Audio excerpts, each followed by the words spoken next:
मुगल तारीख के पन्नों में यूं तो बेशुमार जंगों और फतूहात का जिक्र मिलता है, लेकिन आज के इस तारीखी जायजे में हम एक ऐसे सनसनीखेज और फैसला कुन मोड़ की बात करेंगे जहां ताकत और सियासत खालिस जज्बात के सामने बिल्कुल बेबस हो गए। तो चलिए बगैर किसी तवील तमहीद के सीधे इस दिलचस्प कहानी के दिल में उतरते हैं। जरा इस जुमले पर गौर करें, मेरी पूरी मुगल सल्तनत ले ले लेकिन मेरी जोधा को मुझे वापस दे दे। ये अल्फाज किसी आम इंसान के नहीं हैं, बल्कि उस शख्स के हैं जिसे दुनिया मुगल आजम के नाम से जानती थी। आखिर हिंदुस्तान का सबसे ताकतवर हुक्मरान घुटनों के बल गिरकर भीख मांगने पर क्यों मजबूर हो गया? ये वाकई एक हैरानकुन बात है। आइए इस वाकये की जड़ों तक पहुंचते हैं। इस कहानी की शुरुआत होती है रात की खामोशी में, जब गुरूर और अना का एक बिल्कुल नए अंदाज में टकराव होता है। तसव्वुर करें कि अकबर एक अजीब सी उलझन और नाराजगी की हालत में जोधा के कमरे की तरफ बढ़ता है। उसे पूरी उम्मीद होती है कि वो डरकर खामोश खड़ी होगी, लेकिन अंदर का मंजर तो बिल्कुल ही मुख्तलिफ है। जोधा ने रिवायती मुगल लिबास यकसर मुस्तरद कर दिया है। वो बाकायदा राजपूती जंगी जरा बख्तर पहने, हाथ में एक नंगी तलवार लिए बिल्कुल तैयार खड़ी है। ये सिर्फ लिबास की तब्दीली नहीं थी, बल्कि दरबार के खिलाफ एक खुली बगावत थी। अकबर जोधा के इस जंगजू अंदाज को देखकर तंजिया अंदाज में मुस्कुराता है। वो पूरे गुरूर के साथ अपनी तलवार निकालकर ताना देता है कि शहजादी, मुगल हरम में तलवारें नहीं, अदाएं चलती हैं। इस एक जुमले और उसके लहजे में दुनिया को फतह करने वाले शहंशाह का सारा तकब्बुर झलक रहा था। लेकिन वो ये भूल गया था कि जोधा कोई आम सी शहजादी नहीं थी।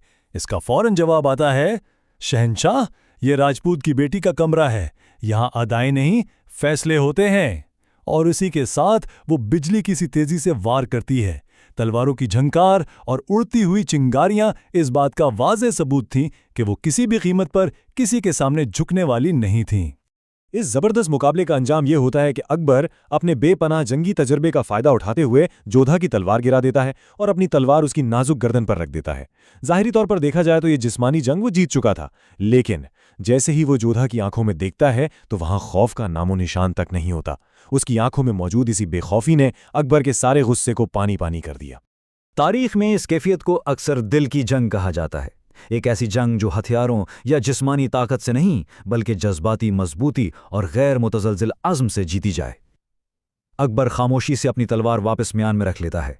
ये वो लम्हा था जब तारीख में पहली बार एक अजीम फातेह एक औरत से नफसियाती और जज्बाती तौर पर हार चुका था। लेकिन जैसे जैसे इन दोनों के दरमियान ये नया रिश्ता उस्तवार हो रहा था, महल की सियासत में हसद का एक नया और खतरनाक तूफान सर उठा रहा था। जरा इस सियासी सूरत हाल को देखें। अकबर की मुंह बोली मां माहम अंगा, जिसकी जिंदगी का वाहिद मकसद मुगल सल्तनत पर अपना मुकम्मल सियासी कंट्रोल कायम रखना था, उसे यह बात किसी सूरत हजम नहीं हो रही थी कि जोधा अकबर के दिल पर राज करने लगे। क्योंकि अगर ऐसा होता तो माहम अंगा का अपना सारा असर रसूख बिल्कुल सिफर हो जाता। इसी हसद ने उसे एक इंतहाई खौफनाक साजिश तैयार करने पर मजबूर कर दिया। इस साजिश पर अमल कैसे हुआ? माहम अंगा ने महल में एक खास शाही पूजा का एहतमाम किया। फिर बड़ी चालाकी से जोधा को इस बात का पाबंद किया कि वो अपने हाथों से शाही खानदान के लिए लड्डू तैयार करे, और रात के अंधेरे का फायदा उठाते हुए उसने उन लड्डुओं में एक ऐसा नायाब जहर मिला दिया जो अपना असर आहिस्ता आहिस्ता दिखाता है। अगली सुबह का मंजर इंतहाई सनसनीखेज था। जहरीले लड्डू अकबर के बिल्कुल सामने पेश किए जा चुके थे। सबके जहनों में एक ही सवाल था कि क्या शहंशाह मौत का ये निवाला खा लेगा? जैसे ही अकबर लड्डू की तरफ हाथ बढ़ाता है, जोधा की नजर महामंगा के चेहरे पर पड़ती है। उसके चेहरे पर मौजूद एक अजीब और परअसरार सी मुस्कुराहट देखते ही जोधा खतरे को भांप लेती है और अचानक आगे बढ़कर शहंशाह का हाथ जोर से पकड़ लेती है। पूरे दरबार में एकदम सन्नाटा छा जाता है। सब हैरान रह जाते हैं, क्योंकि शहंशाह का हाथ यूं सरेआम पकड़ना एक बहुत बड़ी गुस्ताखी समझी जाती थी। अकबर शदीद गुस्से में आ जाता है, लेकिन जोधा दरबार की हैरानी की परवाह किए बगैर कहती है कि मुगल रिवायत के मुताबिक पहले वो खुद इसे चखेगी, और अकबर को बचाने के लिए वो जहरीला लड्डू खुद खा लेती हैं। ये बहादुरी की एक ऐसी बेमिसाल मिसाल थी जिसकी किसी को तवक्को नहीं थी। और फिर चंद ही सेकंड्स गुजरते हैं कि जहर अपना खौफनाक असर दिखाना शुरू कर देता है। महामंगा के चेहरे का रंग डर से पीला पड़ जाता है। जोधा के मुंह से खून निकलता है और वो बेजान होकर फर्श पर गिर पड़ती है। अचानक पूरे महल में एक अजीब सा कहराम मच जाता है। और अब ये कहानी एक ऐसे मोड़ पर पहुंचती है जहां सियासत और साजिश बहुत पीछे रह जाते हैं और एक अजीम फातेह अंदर से बिल्कुल टूट जाता है। जोधा के फर्श पर गिरते ही अकबर की एक कर्मनाक चीख शाही महल की दीवारों को हिलाकर रख देती है। वो अपना सारा शाही गुरूर, अपनी सारी अना भूलकर महल में मौजूद राजपूत मंदिर में एक गैर मुल्की खुदा के सामने घुटनों के बल गिर पड़ता है। मुसलसल 3 दिन और 3 रातें वो बिना कुछ खाए पिए जोधा के बिस्तर के पास बैठा उसकी जिंदगी की भीख मांगता रहता है। यहाँ तक कि चौथे दिन एक मौजिज़ा होता है और जोधा बिलाखिर आंखें खोल लेती हैं। ये पूरी तब्दीली वाकई हैरान कर देने वाली है। जरा इस तज़ाद को महसूस करें। एक तरफ वो फातेह आलम था जो कभी किसी के सामने नहीं झुका और हमेशा सबसे ताबेदारी मांगता था, और दूसरी तरफ अब वो एक बेबस रोता हुआ आशिक बन चुका था जो महज एक जान के लिए गिड़गिड़ा रहा था।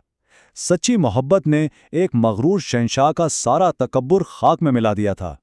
जब जोधा पूरी तरह होश में आती है और हिंदुस्तान के ताकतवर शहंशाह को यूं एक आम इंसान की तरह रोते हुए देखती है तो वो हैरानी से उसकी वजह पूछती है। तब अकबर उसका हाथ चूमता है और तारीख का वो मशहूर एतराफ़ करता है, अकबर दुनिया के लिए मुगल आज़म हो सकता है, लेकिन तुम्हारे बगैर वो सिर्फ एक जिंदा लाश है। ये दरअसल उसका जज्बात के सामने मुकम्मल तौर पर हार मानने का ऐलान था। इस सारे वाक़े से हमें यह समझ आता है कि सच्चे जज्बात और अकीदत में कितनी बड़ी ताकत होती है। इस एक कमरे में, मौत के इस साये में, मुग़ल और राजपूत का फ़र्क हमेशा के लिए मिट गया।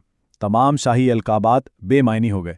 इससे ये बात भी वाज़ेह तौर पर साबित होती है कि बड़ी बड़ी सल्तनतों के अहम और तारीख़ी फ़ैसले महज मैदान जंग में नहीं, बल्कि उनके हुक्मरानों की ज़ाती और जज्बाती ज़िंदगी के मोड़ पर भी तय पाते हैं। तो इस तारीख़ी जायज़े के आखिर में एक बहुत ही गहरा सवाल उभरता है। अगर एक इतनी बड़ी, वसी और ईज़ सल्तनत महज एक दिल की धड़कन और एक जज्बाती कुर्बानी से बदली जा सकती है, तो फिर असल ताकत किसके पास है? क्या असली ताकत किसी चमकती हुई तलवार की धार में है, या फिर किसी के लिए अपना सब कुछ कुर्बान कर देने के खामोश हौसले में? ये वाकई एक ऐसा सवाल है जो हमें तारीख को एक बिल्कुल नए ज़ाविये से देखने पर मजबूर कर देता है।